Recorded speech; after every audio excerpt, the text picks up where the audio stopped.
to have a system wherein we've got this huge inequality in terms of access to good education in our neighborhoods.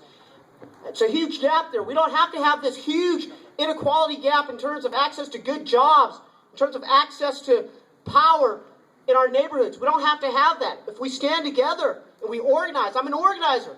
Today is about organizing. Today is about bringing all the people that I've touched and who have touched me in my life over the last decade together, bringing folks together and saying, look, we can change and we can have a better Sacramento. And that's what it's really about. And I appreciate very much standing down with all of our folks here and hearing Ali this, Ali that, Ali. It's not about Ali, it's about our neighborhoods. This campaign is not about me. It's about organizing people for power. The problem, the challenge with our political system, the dynamic today, it's all about the politicians. We get elected, we've got our names on these big fancy banners. It's not about that.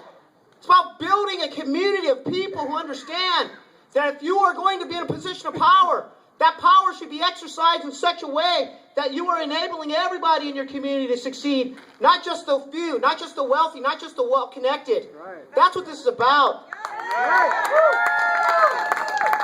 It's about believing in a more inclusive Sacramento. Inclusionary governance works.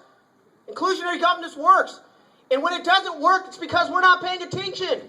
We're not standing together being active. Every worker here today who belongs to a union understands that every single day you strap on your boots, you go to work, and guess what?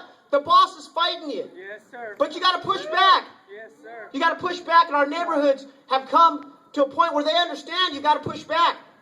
Do you know that in Sacramento, this past year, nearly 25,000 Sacramentans signed a petition asking the city council for a public vote on whether or not we should shift $300 million in taxpayer subsidies to billionaires.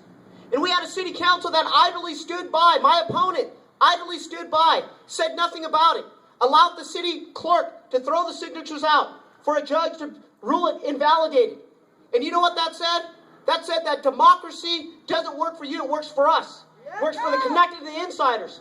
And we're here to reclaim democracy and say, no, that's not good enough. Enough is enough. Sacramento belongs to workers. It belongs to people. It belongs to neighbors.